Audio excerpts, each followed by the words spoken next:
नमस्कार दोस्तों, panther academy में आप सभी लोगों का हार्दिक स्वागत है। उम्मीद है आप सारे लोग स्वस्थ होंगे, मस्त होंगे और अपनी सफलता के लिए निश्चित रूप से प्रयासरत होंगे। और इसी क्रम में नव वर्ष की आप सभी लोगों को हार्दिक शुभकामना। आइए हम लोग सेशन की शुरुआत करना चाहेंगे। यहाँ देखिए 4 लाइन बड़ी सुंदर सी आपके लिए दी गई है। ठोकर लगने का मतलब यह नहीं कि आप चलना छोड़ दें, बल्कि ठोकर लगने का मतलब यह होता है कि आप संभल जाएं। मतलब जो गलतियां आपसे हो गई हैं उन गलतियों का सुधार करना है और आगे बढ़ना है। निरंतर रूप से प्रयास करते रहना है। अगर ऐसा आप कर रहे हैं तो आप सफल होने से आपको कोई रोकने वाला नहीं है। इसी क्रम में सिर्फ आपसे इतना गुजारिश रहेगा कि आप सेशन में शुरुआत से लेकर अंत तक बने रहें। यह सेशन आपके लिए, आपकी परीक्षाओं के लिए और आपके सपनों को साकार करने के लिए अत्यंत महत्वपूर्ण होने वाला है। आइए हम लोग सेशन की शुरुआत करते हैं और देखते हैं महत्वपूर्ण प्रश्नों की यह सीरीज। देखिए पहला प्रश्न पूछा जा रहा है, हाल ही में चर्चा में रहा खेलो इंडिया यूथ गेम 2023 के लिए किस संस्करण का आयोजन किया जाएगा। यहां देखिए हमारा विकल्प दिया गया है, पहला 5वां,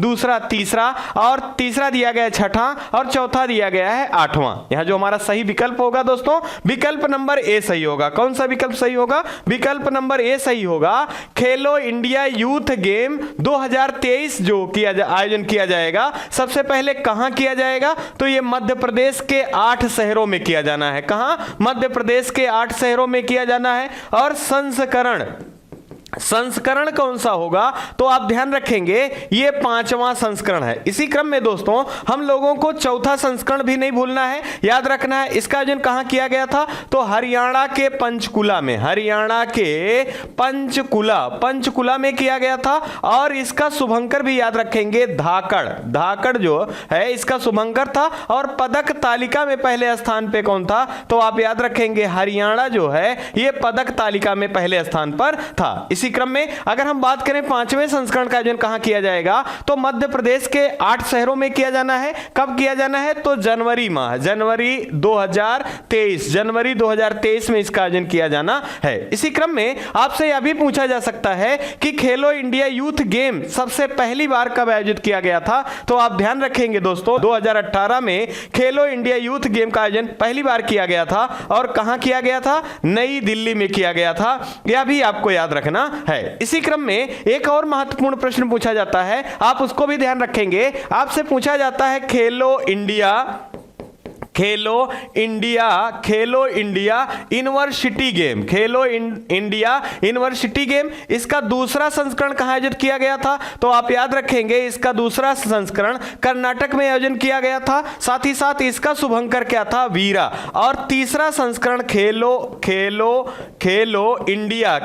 इंडिया यूनिवर्सिटी गेम का तीसरा संस्करण का आयोजन कहां किया जाएगा, यह भी निर्धारित किया गया है। तो पहली बार उत्तर प्रदेश में किया जाएगा। यह भी आपके लिए अत्यंत महत्वपूर्ण प्रश्न के रूप में है। इसी क्रम में कुछ अन्य महत्वपूर्ण जानकारियां भी आप याद रखेंगे। अगर मध्य प्रदेश के बारे में पूछा जाए तो यहां के मुख्यमंत्री कौन है? तो शिवराज सिंह चौहान जी। कौन है? शिवराज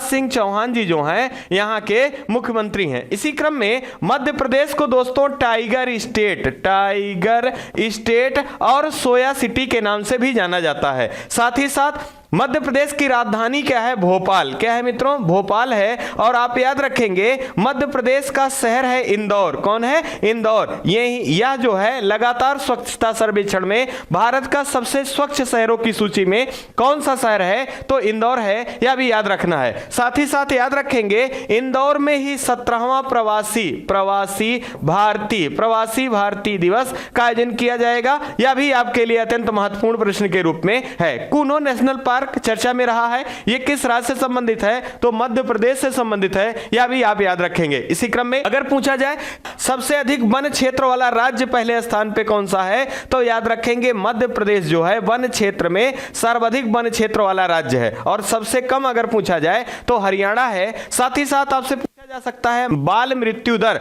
सबसे ज्यादा किस राज्य में है, तो मध्य प्रदेश में है। सबसे कम कहां है, केरल राज्य में है। और इसी क्रम में अगर पूछा जाए मातृ मृत्यु दर भारत में सबसे अधिक किस राज्य में है, असम राज्य में है। और सबसे कम किस राज्य में है, तो केरल राज्य में है। यह भी आपको याद रखना है। आइए इसी क्रम में हम लोग रिवीजन की सीरीज को फॉलो करते हैं। देखिए दिया गया है 2-3 नवंबर 2022 को इंडिया गेम 2022 का आयोजन किया गया। कहां किया गया, तो दोस्तों याद रखेंगे नई दिल्ली में किया गया। इसका उद्घाटन किसके द्वारा किया गया, तो केंद्रीय मंत्री हैं मनसुख मंडाविया जी, जो स्वास्थ्य मंत्री भी हैं और इन्हीं के पास रसायन मंत्रालय भी है। तो आप याद रखेंगे भारत के स्वास्थ्य मंत्री, साथ ही साथ रसायन मंत्री कौन है, मनसुख मंडाविया जी। और इसी के द्वारा इंडिया केम का मतलब यहां केमिकल से है, इसका आयोजन नई दिल्ली में किया गया। अगला हमारा महत्वपूर्ण जानकारी के रूप में प्रश्न है, भारत जल सप्ताह का आयोजन कहां किया गया, तो 1 नवंबर से 5 नवंबर के बीच में भारत जल सप्ताह का आयोजन किया गया। कहां किया गया, ग्रेटर नोएडा में, जो कि दोस्तों उत्तर प्रदेश से संबंधित है। इसी क्रम में आप याद रखेंगे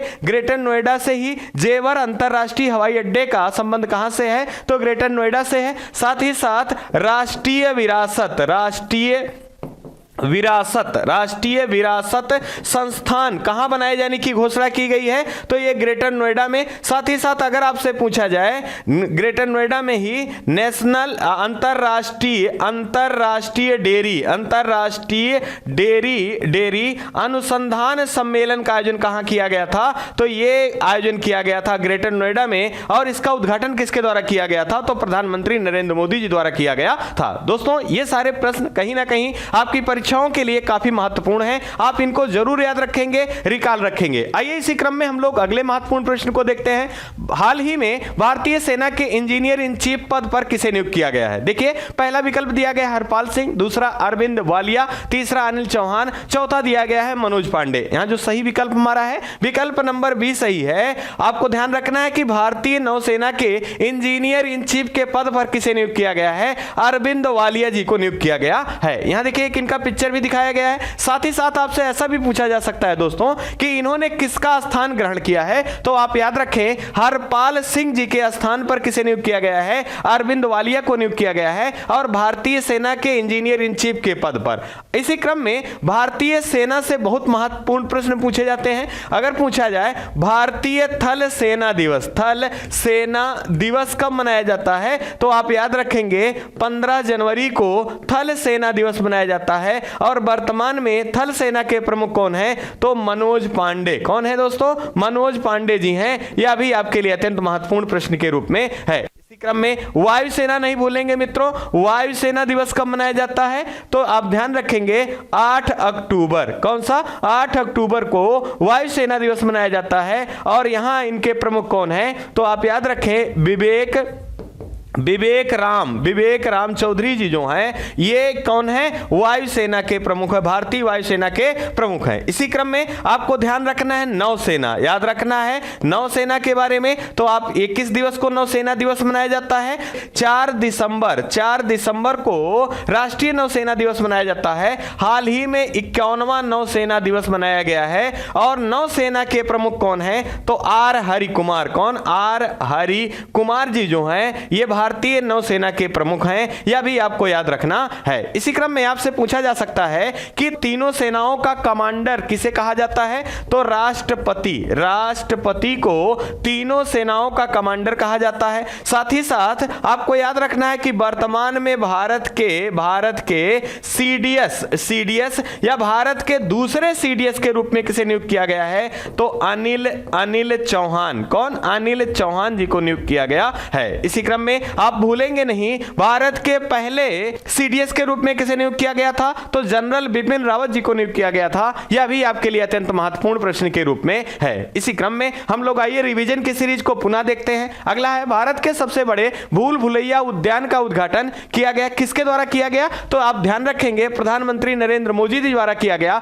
कहां किया गया, गुजरात में किया गया, गुजरात के केवड़िया में, जहां स्टैच्यू ऑफ यूनिटी स्थित है वहीं पर। साथ ही साथ यहां पर भूल भुलैया उद्यान का विकास किस पद्धति पे किया जा रहा है, तो याद रखेंगे मियावाकी। कौन सी पद्धति, मियावाकी पद्धति के आधार पर इसको विकसित किया जा रहा है। अगला हमारा है प्रधानमंत्री नरेंद्र मोदी जी ने बांसवाड़ा में स्थित मानगढ़ धाम को राष्ट्रीय स्मारक घोषित किया, तो यह राज्य में स्थित है। आपसे पूछ लिया जा सकता है कि मानगढ़ जिसे राष्ट्रीय स्मारक के रूप में घोषित किया गया है, इसका संबंध भारत के किस राज्य से है? तो आप ध्यान रखेंगे इसका संबंध राजस्थान राज्य से है। आइए इसी क्रम में हम लोग आगे बढ़ते हैं और अगला महत्वपूर्ण प्रश्न देखेंगे। हाल ही में राष्ट्रीय अटल सम्मान पुरस्कार 2022 किसे प्रदान किया गया? देखिए, पहला दिया गया है दिव्या काकरान, दूसरा दिया गया है यशपाल शर्मा, तीसरा प्रभु चंद्र मिश्रा, चौथा दिया गया है उपयुक्त सभी। यहां हमारा जो सही विकल्प है, विकल्प नंबर डी सही होगा, उपयुक्त सभी। और यह पुरस्कार सम्मान सेक्शन से पूछा गया प्रश्न है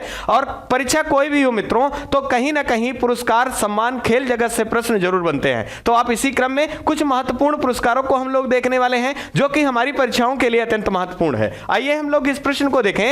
राष्ट्रीय अटल सम्मान पुरस्कार 2022 में कितने व्यक्तियों को शामिल किया गया? 12 व्यक्तियों को शामिल किया गया है, यह भी आपको ध्यान रखना है। इसी में कुछ महत्वपूर्ण व्यक्तियों का नाम आपको याद रखना है। दिव्या काकरान है, यशपाल शर्मा है, प्रभु चंद्र मिश्रा है। इनको अटल सम्मान 2022 से सम्मानित किया गया है। इसी क्रम में अगर आपसे पूछा जाए लिबर्टी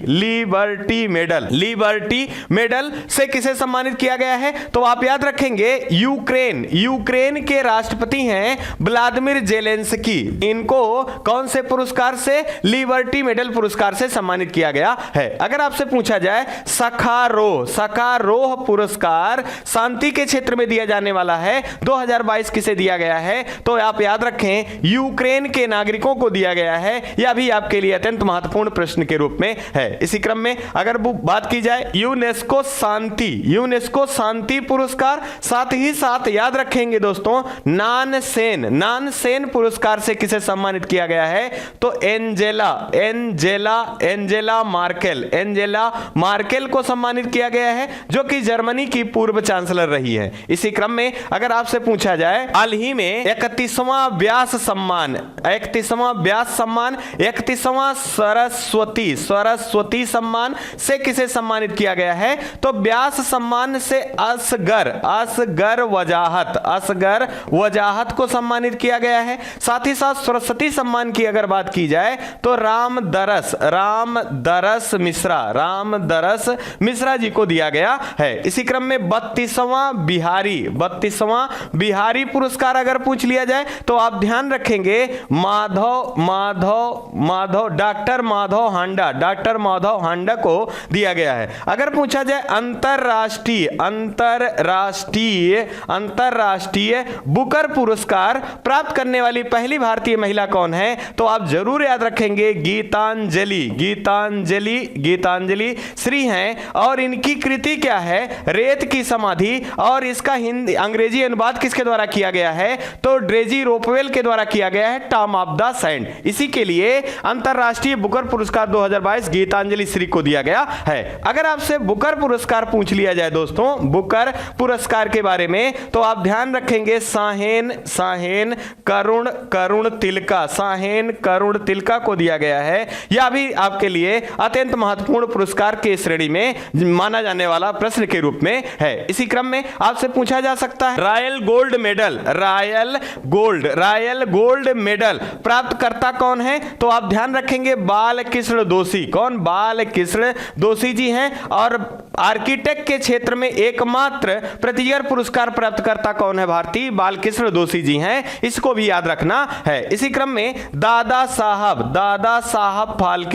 साहब फाल्के पुरस्कारों को नहीं भूलेंगे आप। किसे दिया गया है? तो आशा पारेख हैं। इनको भी आप याद रखेंगे। आइए इसी क्रम में रिवीजन की सीरीज को पुनः हम लोग फॉलो करते हैं। नई दिल्ली में शिल्प समागम 2022 का आयोजन किया गया, किस मंत्रालय की पहल है? तो दोस्तों ध्यान रखेंगे सामाजिक न्याय और अधिकारिता मंत्रालय की पहल है। इसी क्रम में अगर आप याद कर पा रहे हो तो सामाजिक न्याय और अधिकारिता मंत्रालय के केंद्रीय मंत्री हाल ही में नियुक्त किए गए थे। किसे बनाया गया था? तो वीरेंद्र सिंह को बनाया गया था। साथ ही साथ इसी का एक महत्वपूर्ण योजना है जिसे नमस्ते योजना का शुभारंभ किस मंत्रालय के द्वारा किया गया है? तो यह केंद्रीय सामाजिक और अधिकारिता मंत्रालय की पहल है। गरिमापूर्ण जीवन जीने का अधिकार के अंतर्गत आता है। इसी क्रम में आपको ध्यान रखना है मेघालय के खासी हिल्स में मोमलू गुफा अत्यंत महत्वपूर्ण प्रश्न है, आपसे अगर पूछ लिया जाए कि मोमलू गुफा का संबंध भारत के किस राज्य से है, तो आपके लिए बहुत कठिन सवाल हो जाएगा। इसी कारण आप जरूर ध्यान रखेंगे, मेघालय के खासी हिल्स में स्थित मोमलू गुफा, जो कि यूनेस्को के द्वारा पहला भारत का भूवैज्ञानिक विरासत स्थल के रूप में चिन्हित किया गया है। किसके द्वारा? तो यूनेस्को के द्वारा इसे चिन्हित किया गया है। यह भी आपके लिए अत्यंत महत्वपूर्ण प्रश्न है। आइए इसी क्रम में अगला महत्वपूर्ण प्रश्न देखेंगे। हाल ही में किसे भारतीय राष्ट्रीय राजमार्ग प्राधिकरण का अध्यक्ष नियुक्त किया गया है? इसमें हमारे विकल्प दिए गए हैं। पहला सतीश पाई, दूसरा दिनकर गुप्ता, तीसरा संतोष कुमार यादव, चौथा अनिल कुमार लोहाटी। यहां जो सही हमारा विकल्प है, विकल्प नंबर सी सही होगा। संतोष कुमार यादव जी को भारतीय राष्ट्रीय राजमार्ग प्राधिकरण का अध्यक्ष नियुक्त किया गया है। अगर हम बात करें इस संस्था का गठन किस अधिनियम के द्वारा किया जाता है, तो आप ध्यान रखेंगे अधिनियम 1988 के द्वारा, और इसकी स्थापना 1995 ईस्वी में की जाती है। और इसका मुख्यालय कहां है? नई दिल्ली। कहां स्थित है? नई दिल्ली में स्थित है। यह भी आपको याद रखना है। इसी क्रम में दोस्तों ये बात हो रही है नियुक्तियों की, तो यहां से भी लगातार प्रश्न परीक्षाओं में पूछे जाते हैं कि निम्न में से किसे या किस विभाग का या किस मंत्रालय का, या आपको पूछा जा सकता है किस संस्था का हेड बनाया गया है, तो आप इसको जरूर ध्यान रखेंगे। इसी क्रम में जो महत्वपूर्ण विकल्प दिए हैं इनको भी हम एक बार देख लें। अगर बात की जाए सतीश पाई की, तो आप ध्यान रखेंगे अंतरराष्ट्रीय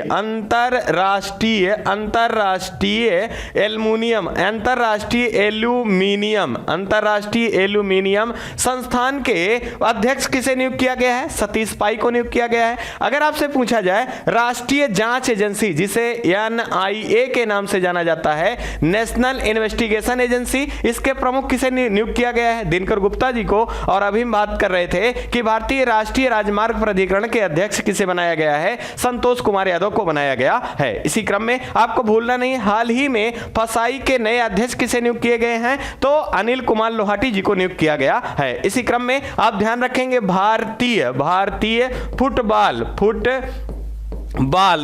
फुटबॉल संघ के प्रमुख किसे नियुक्त किया गया है? तो जरूर याद रखें दोस्तों, कल्याण चौबे। कौन है? कल्याण चौबे हैं। इसी क्रम में अगर आपसे पूछा जाए भारतीय हॉकी संघ के प्रमुख के रूप में किसे नियुक्त किया गया है, तो आप याद रखेंगे दिलीप टर्की। कौन? दिलीप टर्की को नियुक्त किया गया है। इसी क्रम में आप याद रखेंगे भारतीय ओलंपिक संघ की पहली महिला अध्यक्षा के रूप में किसे नियुक्त किया गया है? तो पीटी ऊषा। अत्यंत महत्वपूर्ण प्रश्न है। पीटी ऊषा को नियुक्त किया गया है, और इन्हें उड़न परी के नाम से और प्योली एक्सप्रेस के नाम से भी जाना जाता है। यह भी आपको याद रखना है। इसी क्रम में अगर आपसे पूछा जाए हाल ही में BCCI के अध्यक्ष नियुक्त किए गए हैं, किसे? तो आप ध्यान रखेंगे रोजर विन्नी। कौन है? रोजर विन्नी है। यह भी आपके लिए अत्यंत महत्वपूर्ण प्रश्न के रूप में है। अगर हम बात करें अंतरराष्ट्रीय ओलंपिक संघ के अध्यक्ष से नियुक्त किया गया है, तो डॉक्टर तैयब। कौन? डॉक्टर तैयब। ये किस देश के हैं? तो आप याद रखेंगे ये पाकिस्तान से संबंधित है, और अंतरराष्ट्रीय नियुक्ति है। यहां से भी प्रश्न पूछा जा सकता है। उम्मीद है ये सारी जानकारियां आपको पसंद आ रही होंगी। आप निरंतर मेरे साथ या संस्था के साथ जुड़े रहिए। यकीन मानिए निश्चित रूप से आपको लाभ होने वाला है। आइए हम लोग रिवीजन की सीरीज को पुनः फॉलो करते हैं। देखें, हाल ही में देश के सबसे सस्ते तेल और गैस कंपनी के रूप में किसे मान्यता दी गई है? तो भारत पेट्रोलियम कॉर्पोरेशन को दिया गया है। आप याद रखेंगे। अगला महत्वपूर्ण प्रश्न हमारा है पांडुलिपियों के संरक्षण के लिए विश्व का सबसे बड़ा पांडुलिपि ग्रंथालय कहां बनाया जा रहा है? तो गुजरात राज्य में बनाया जा रहा है। इसी क्रम में आप याद रखेंगे भारत का पहला राष्ट्रीय समुद्री संग्रहालय कहां बनाया जा रहा है? तो अभी गुजरात के लोथल में बनाया जा रहा है। और लोथल जो है आपसे पूछा जा सकता है, यह हड़प्पा सभ्यता कालीन स्थल है, और आपको ध्यान रखेंगे ये पत्तन है। और इसी क्रम में लोथल कहां से संबंधित है? गुजरात राज्य से संबंधित है। यह भी आपको याद रखना है। इसी क्रम में अगले महत्वपूर्ण जानकारी को हम देखेंगे। हाल ही में चर्चा में रही पुस्तक Forbes in the road my days R BI and beyond के लेखक कौन है? एक पुस्तक है जिसे फोर्ब्स इन द रोड के नाम से जाना जाता है। My days R BI and beyond के लेखक पूछा जा रहा है तो यहां देखिए पहला दिया है डॉक्टर रघुराम राजन, दूसरा दिया गया सी रंगराजन, तीसरा शक्तिकांत दास, चौथा दिया गया इनमें से कोई नहीं। यहां जो हमारा सही विकल्प होगा विकल्प नंबर बी सही होगा, सी रंगराजन। अगर हम बात करें यहां महत्वपूर्ण पुस्तक के बारे में तो आपसे डायरेक्ट पूछा जा सकता है फोक्स इन द रोड नामक पुस्तक किसकी है, तो सी रंगराजन की है, आपको याद रखना है। अगर आप याद कर पा रहे हो तो यहां से कुछ महत्वपूर्ण जानकारी और भी आपके लिए अत्यंत महत्वपूर्ण है। आरबीआई भारतीय रिजर्व बैंक, इसकी स्थापना किस अधिनियम के द्वारा होती है, तो यह भी ध्यान रखें अधिनियम 1934। कौन सा अधिनियम 1934 कब स्थापना होता है, तो आप याद रखेंगे 1 अप्रैल 1935 को स्थापना की जाती है। अगर हम बात करें इसके पहले गवर्नर कौन बनाए जाते हैं, तो ओसबोर्न स्मिथ पहले गवर्नर बनाए जाते हैं। और भारतीय गवर्नर के रूप में अगर पूछा जाए तो सीडी देशमुख बनाए जाते हैं। उस समय इसका मुख्यालय कहां था, कोलकाता था। यह भी आपके लिए अत्यंत महत्वपूर्ण है। साथ ही साथ अगर पूछा जाए कि इसका राष्ट्रीयकरण कब किया गया था, तो आप ध्यान रखेंगे 1 जनवरी 1949। कब, 1 जनवरी 1949 को आरबीआई का राष्ट्रीयकरण किया गया था और तब इसका मुख्यालय कहां परिवर्तित किया गया, तो मुंबई में परिवर्तित किया गया। और वर्तमान में इसके गवर्नर कौन है, तो शक्तिकांत दास जी जो हैं ये आरबीआई के गवर्नर के रूप में हैं। इसी क्रम में आपको ध्यान रखना है सी रंगराजन जी के बारे में, तो आप याद रखेंगे भारत के 19वें गवर्नर के रूप में कौन थे, तो आप याद रखेंगे सी रंगराजन जी जो हैं भारत के 19वें गवर्नर के रूप में थे। और इन्हीं की एक पॉपुलर बुक है fox in the road, my days RBI and beyond. इसके लेखक पूछा जा सकता है तो आपका आंसर होना चाहिए सी रंगराजन जी हैं। आइए इसी क्रम में पुनः हम लोग रिवीजन की सीरीज को देखते हैं। फुटबॉल फॉर स्कूल पहल के क्रियान्वयन के लिए फीफा तथा भारतीय फुटबॉल संघ महासंघ के साथ समझौता किया। और किस मंत्रालय की पहल के द्वारा, तो केंद्रीय शिक्षा मंत्रालय की पहल के द्वारा फुटबॉल फॉर स्कूल पहल प्रारंभ किया गया। और यह कहां, उड़ीसा राज्य में प्रारंभ किया गया था, यह भी आपको ध्यान रखना है। इसी क्रम में आपको ध्यान रखना है अंडर 17 महिला फुटबॉल विश्व कप का आयोजन कहां किया गया था, तो भारत में किया गया था। यह भी आपके लिए अत्यंत महत्वपूर्ण है। विजेता कौन रहा था, तो स्पेन जो है विजेता रहा और कोलंबिया जो है इसमें उप विजेता रहा है। यह भी आपके लिए अत्यंत महत्वपूर्ण प्रश्न के रूप में है। अगला है हमारा 5 दिवसीय अंतर्राष्ट्रीय संगीत नृत्य समारोह ऊधव महोत्सव 2022 का आयोजन कहां किया गया है, तो यह मध्य प्रदेश के ग्वालियर में किया गया है। यह भी आपको ध्यान रखना है। आइए हम लोग आगे बढ़ें और अन्य जानकारियों को सीखें। हाल ही में केंद्रीय नवीनीकरण ऊर्जा मंत्री आर.के. सिंह के द्वारा किस भारतीय राज्य में केयाकिंग कुनोइंग अकादमी स्थापित किए जाने की घोषणा की गई है। केयाकिंग कुनोइंग अकादमी स्थापित किए जाने की घोषणा की गई है, तो आप ध्यान रखेंगे विकल्प हमारे दिए गए हैं। पहला उत्तराखंड, दूसरा हिमाचल प्रदेश, तीसरा छत्तीसगढ़, चौथा उत्तर प्रदेश। यहां जो सही विकल्प होगा विकल्प नंबर ये सही होगा। जो ऊर्जा मंत्री, नवीकरणीय ऊर्जा मंत्री भारत के कौन है, तो आर.के. सिंह हैं। इनके द्वारा केयाकिंग नोइंग अकादमी स्थापित किए जाने की घोषणा की गई है। कहां, तो उत्तराखंड में। ये पानी का खेल है, क्या है, पानी का खेल है, आपको ध्यान रखना है। और ये कहां स्थापित किए जाने की घोषणा की गई है, तो उत्तराखंड राज्य में स्थापित किए जाने की घोषणा की गई है। उत्तराखंड ने हाल ही में अपना स्थापना दिवस मनाया है, तो आप ध्यान रखेंगे कि सन 2000 में 3 राज्यों का गठन होता है। कौन कौन राज्य, 1 नवंबर को छत्तीसगढ़ का गठन होता है, जबकि 9 नवंबर की बात करें, 9 नवंबर को तो उत्तराखंड राज्य का गठन होता है। और आपको ध्यान रखना है 15 नवंबर को मित्रों झारखंड राज्य का गठन किया जाता है। इसी क्रम में हाल ही में 9 नवंबर को उत्तराखंड ने अपना स्थापना दिवस मनाया है। वर्तमान में उत्तराखंड के अगर पूछा जाए मुख्यमंत्री कौन है, तो पुष्कर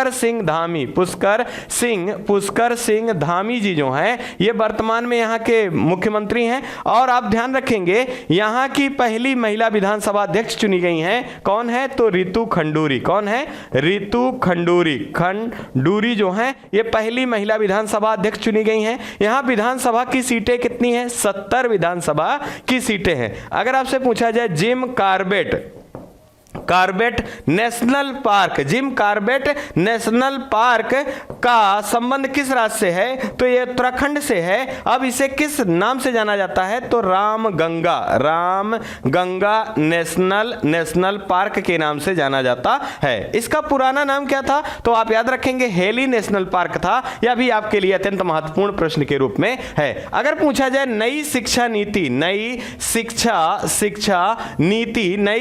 नीति लागू करने वाला राज्य कौन है प्राइमरी स्तर पर? तो आप ध्यान रखेंगे उत्तराखंड राज्य जो है नई शिक्षा लागू करने वाला प्राइमरी स्तर पर पहला राज्य है भारत का। इसी क्रम में आपसे पूछा जाता है फूलों की घाटी के नाम से किस राज्य को जाना जाता है? तो उत्तराखंड को। अगर पूछा जाए माना और नीति दर्रा का संबंध भारत के किस राज्य से है? तो उत्तराखंड राज्य से है। आईआईटी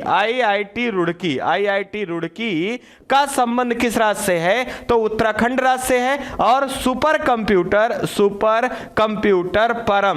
कंप्यूटर परम कहां पर स्थापित किया गया है? तो आईआईटी रुड़की में स्थापित किया गया है। किसान मोबाइल ऐप किसके द्वारा इजाद किया गया है? तो आईआईटी रुड़की के द्वारा, जो कि उत्तराखंड राज्य से संबंधित है। अगर आपसे पूछा जाए गंगा नदी का उद्गम कहां से माना जाता है? तो गंगोत्री से माना जाता है, जो कि उत्तराखंड राज्य से संबंधित है। यह भी आपको याद रखना है। इसी क्रम में आप ध्यान रखेंगे उत्तराखंड से, आप याद रखेंगे उत्तराखंड की विधानसभा सीटें कितनी है। यहां पर हाल ही में चुनाव हुए थे, तो यहां पर बीजेपी के द्वारा 46 सीटें प्राप्त की गई थी। यह भी अत्यंत महत्वपूर्ण प्रश्न के रूप में है। आइए इसी क्रम में पुनः हम लोग रिवीजन की सीरीज को फॉलो करते हैं। देखिए यहां दिया गया 26 से 28 अक्टूबर तक इंडिया स्पेस कांग्रेस 2022 का आयोजन किया गया। कहां किया गया? तो नई दिल्ली में। अगला हमारा है प्रधानमंत्री नरेंद्र मोदी जी ने C295 परिवहन बीमा विनिर्माण सुविधा की आधारशिला रखी। कहां रखी है? तो ये गुजरात के बड़ोदरा में रखी है। यह आपके लिए अत्यंत महत्वपूर्ण प्रश्न के रूप में है। इसी क्रम में आपको याद रखना है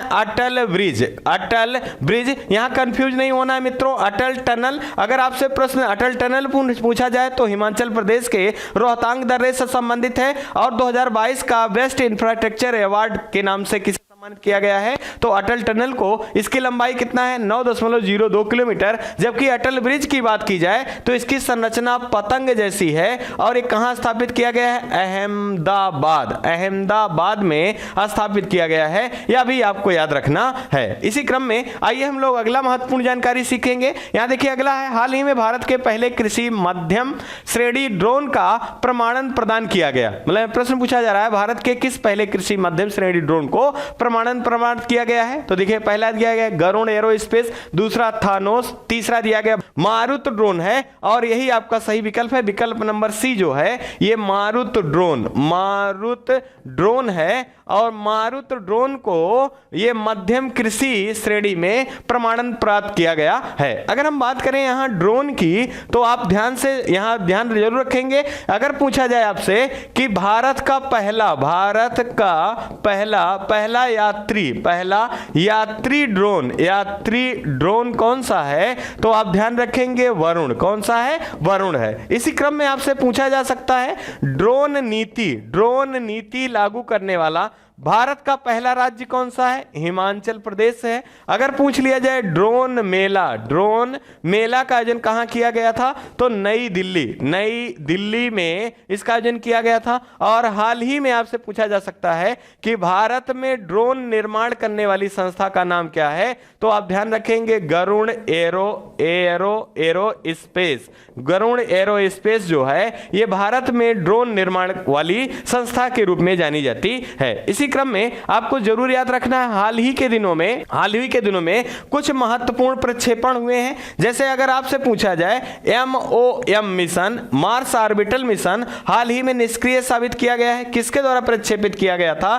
तो PSLV C-25 के द्वारा प्रक्षेपित किया गया था। इसी क्रम में हाल ही में चर्चा में रहा है गगनयान, ये कब तक प्रक्षेपित किया जाएगा? तो आप ध्यान रखेंगे कि 2024 तक प्रक्षेपित किए जाने की घोषणा की गई है। और इसका व्हीकल क्या होगा? तो GSLV MK3 के द्वारा प्रक्षेपित किए जाने की घोषणा की गई है। और संस्था कौन है? तो आप ध्यान रखेंगे इसरो के द्वारा इसे प्रक्षेपित किए जाने की घोषणा की गई है, आप याद रखेंगे। इसी क्रम में आप याद रखेंगे 2022 का पहला प्रक्षेपण किसके द्वारा किया गया था? तो आप ध्यान रखेंगे EOS 04 अर्थ ऑब्जर्वेशन सैटेलाइट 04, जो कि PSLV C52 के द्वारा इसे प्रक्षेपित किया गया था। इसी क्रम में PSLV C53 के बारे में बात करें तो सिंगापुर के 3 उपग्रहों को किसके द्वारा प्रक्षेपित किया गया था? तो आप याद रखेंगे PSLV C53 के द्वारा प्रक्षेपित किया गया था। अगर आपसे पूछा जाए GSAT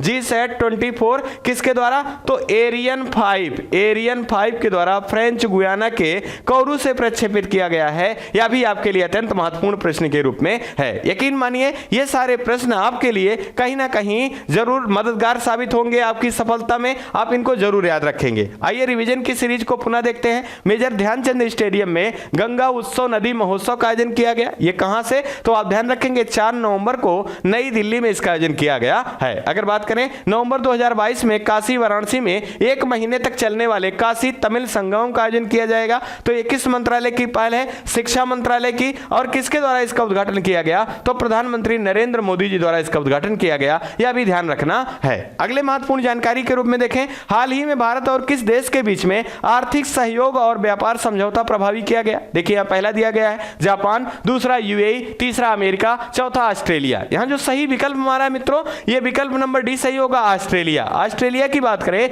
तो इसकी राजधानी क्या है? कैनबरा है। क्या है? कैनबरा है। और यहां के प्रधानमंत्री कौन है? तो एंथोनी एल्बानीज है, आपको याद रखना है। साथ ही साथ अगर हम बात करें आर्थिक सहयोग और व्यापार समझौता का, तो एक वर्ष में 2 बार इसका आयोजन किया जाता है। तो पहली बार किस देश के साथ किया गया था? तो UAE के साथ। किसके साथ? UAE के साथ किया गया था। और यह दूसरा है, तो दूसरी बार किस देश के साथ किया गया है? तो ऑस्ट्रेलिया के साथ किया गया है। यह भी आपको ध्यान रखना है। इसका उद्देश्य क्या है? तो आप ध्यान रखेंगे कच्चा माल या रॉ मटेरियल को ऑस्ट्रेलिया के द्वारा भारत में लाया जाएगा और यहां इसमें विनिर्माण इकाइयों में कार्य करके इन्हें पुनः ऑस्ट्रेलिया तक निर्यात किया जाएगा। इसका मुख्य उद्देश्य यही रहा है। इसी क्रम में आपको ध्यान रखना है, अगर ऑस्ट्रेलिया के बारे में पूछा जाए तो इसे गोल्डन प्लीस के नाम से भी जाना जाता है या कंगारुओं का देश के नाम से भी जाना जाता है। अगर ऑस्ट्रेलिया के बारे में बात की जाए तो आपको ध्यान रखना है कि 7 महाद्वीपों में सबसे छोटा महाद्वीप कौन सा है? तो यह ऑस्ट्रेलिया महाद्वीप है।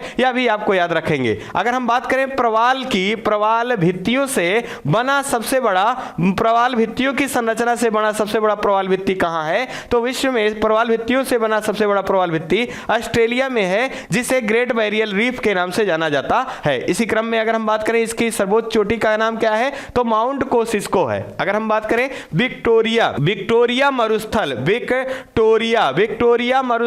अगर आपसे पूछ लिया जाए गिब्सन मरुस्थल और सिबसन मरुस्थल का संबंध किस देश से है? तो ऑस्ट्रेलिया देश से है। यह भी आपको याद रखना है। साथ ही साथ आप नहीं भूलेंगे T20 वर्ल्ड कप का 8वां संस्करण का आयोजन कहां किया गया था? 2022 का। तो आप याद रखेंगे ऑस्ट्रेलिया में किया गया था। विजेता देश कौन रहा है? तो दूसरी बार इंग्लैंड विजेता देश के रूप में रहा है। उप विजेता पाकिस्तान रहा है। इसी क्रम में आपको 2 प्रश्न और याद रखने हैं दोस्तों। अगर आपसे पूछा जाए कि क्वाड देशों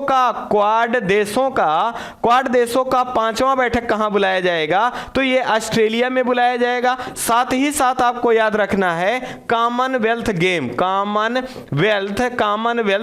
का 23वां संस्करण जो कि 2026 में आयोजित किया जाएगा। कहां किया जाएगा? ऑस्ट्रेलिया में किया जाएगा। और आप याद रखेंगे ग्रीष्मकालीन ओलंपिक का 35वां संस्करण जो कि 2032 में आयोजित किया जाएगा। कहां किया जाएगा? ऑस्ट्रेलिया में किया जाएगा। यह भी आपके लिए अत्यंत महत्वपूर्ण प्रश्न के रूप में है। इसी क्रम में अगर हम बात करें जापान की, तो जापान की राजधानी क्या है? टोक्यो है। और यूएई की बात करें तो अबू धाबी है। अमेरिका की बात करें तो वाशिंगटन डीसी है। इसी क्रम में जापान, ऑस्ट्रेलिया, भारत, अमेरिका, ये 4 देश जो हैं ये क्वाड देशों के नाम से जाने जाते हैं। और ऑस्ट्रेलिया के साथ कौन कौन सा युद्धाभ्यास होता है? तो आप ध्यान रखेंगे पिच ब्लैक। कौन सा दोस्तों? Pitch black. साथ ही साथ आप याद रखेंगे ऑस्ट्रो हिंद, ऑस्ट्रो हिंद युद्धाभ्यास। और आप याद रखेंगे यहीं पर मालाबार युद्धाभ्यास का आयोजन किन देशों के बीच में किया जाता है? तो ऑस्ट्रेलिया और भारत, जापान और अमेरिका के देशों के बीच में किया जाता है। आइए इसी क्रम में रिवीजन को पुनः हम लोग देखते हैं। मुंबई में भारत के पहले माइग्रेशन मॉनिटरिंग सिस्टम का उद्घाटन किया गया। किसके द्वारा किया गया? तो महाराष्ट्र के महिला और बाल विकास विभाग के द्वारा किया गया है। अगला हमारा है जल जीवन मिशन के तहत 100% घरों में नल से जल की आपूर्ति करने वाला भारत का पहला राज्य कौन बना है? तो गुजरात राज्य है। यह भी ध्यान रखेंगे। लेकिन यहां से सावधानी से आप इस प्रश्न को जरूर करिएगा। अगर प्रश्न पूछा जाए नल से जल की आपूर्ति तो गुजरात होगा। लेकिन अगर पूछा जाए हर घर जल योजना के तहत सबसे पहला प्रमाणित जिला कौन है? तो मध्य प्रदेश का बुरहानपुर है। अगर पूछा जाए राज्य कौन सा है? तो गोवा है। साथ ही साथ अगर पूछा जाए सुजल जल प्रदेश कौन सा है? तो अंडमान निकोबार है। और हर घर जल लक्ष्य कब तक का रखा गया है? तो 2024 का रखा गया है। यह भी आपके लिए अत्यंत महत्वपूर्ण प्रश्नों में शामिल है। आइए हम लोग अगली जानकारी को सीखते हैं। देखिए अगला महत्वपूर्ण प्रश्न है, हाल ही में भारतीय चुनाव आयोग के द्वारा प्रवासी मतदाताओं के लिए किस मशीन का निर्माण किया गया है? देखिए दिया गया है RVM, दूसरा EVM, तीसरा ATM, चौथा इनमें से कोई नहीं। यहां जो हमारा सही विकल्प है, विकल्प नंबर ए सही है, RVM। इसका फुल फॉर्म क्या है? तो रिमोट वोटर मशीन इसका फुल फॉर्म है। और इसका उद्देश्य क्या है? ऐसे मतदाता जो अपने राज्यों से बाहर में रहते हैं कामकाज के सिलसिले में, तो वो मतदान के दौरान में मतदान में भाग लेने से वंचित हो जाते हैं। तो चुनाव आयोग के द्वारा एक पहल की गई है कि वो अपने रिमोट के द्वारा या अपने गंतव्य स्थान पर न जाकर अपने जिस कार्यस्थल पर हैं वहां से मतदान में शामिल हो सकते हैं और अपने मत का अधिकार का प्रयोग कर सकते हैं इस मशीन के अंतर्गत। इसी क्रम में यहां से महत्वपूर्ण जानकारियां आपसे भारतीय चुनाव आयोग से पूछी जाती हैं। आइए एक क्रम में हम लोग सीख लें। अगर बात करें भारतीय चुनाव आयोग की दोस्तों, तो आपको भूलना नहीं है इसकी स्थापना, इसका गठन कब किया जाता है? तो 25 जनवरी 1950 को किया जाता है। और मतदाता दिवस कब मनाया जाता है? तो प्रत्येक 25 जनवरी को मनाया जाता है। अगर आपसे पूछा जाए कि भारत के पहले चुनाव आयोग के आयुक्त के रूप में किसे नियुक्त किया गया था? तो सुकुमार सेन जी को नियुक्त किया गया था।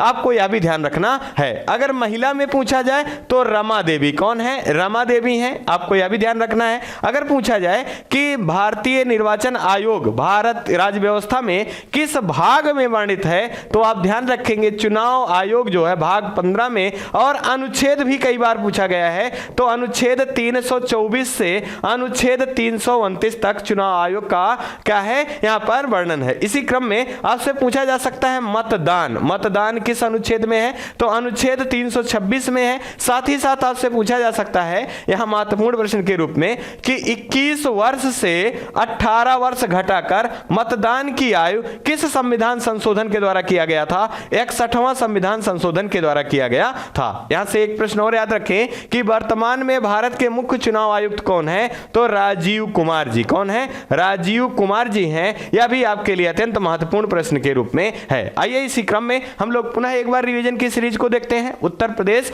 के दूसरे हाथी अभयारण्य तराई हाथी रिजर्व की स्थापना की मंजूरी दी किसके द्वारा? तो केंद्रीय मंत्रालय वन और जलवायु परिवर्तन मंत्रालय के द्वारा। कौन है इसके केंद्रीय मंत्री? भूपेंद्र सिंह यादव जी हैं। यहां दूसरे का नाम क्या है? तराई हाथी रिजर्व है। तो पहले का आपको याद रखना है शिवालिक है, जो कि बिजनौर जिले में स्थित है। इसी क्रम में आपको ध्यान रखना है भारत का 53वां टाइगर रिजर्व के रूप में किसे घोषित किया गया है? तो आप ध्यान रखेंगे यह कौन है? रानीपुर टाइगर रिजर्व है, जो कि बुंदेलखंड में स्थित है। भारत का 53वां टाइगर रिजर्व है। अगर बात की जाए T × PI2 पुरस्कार से किसे सम्मानित किया गया है? सत्यमंगलम टाइगर रिजर्व को सम्मानित किया गया है, जो कि तमिलनाडु राज्य से संबंधित है। आपको ध्यान रखना है। अगला, हाल ही में दिल्ली में सरस फूड फेस्टिवल 2022 का आयोजन किया गया, किस मंत्रालय के द्वारा? तो ग्रामीण विकास मंत्रालय के द्वारा इसका पहल किया गया। इसके केंद्रीय मंत्री कौन है? तो गिरिराज सिंह हैं, यह भी आपको याद रखना है। इसी क्रम में आइए हम लोग अगले सेशन के प्रश्न को देखते हैं, और अत्यंत महत्वपूर्ण प्रश्न यह भी है, हाल ही में चर्चित फुटबॉलर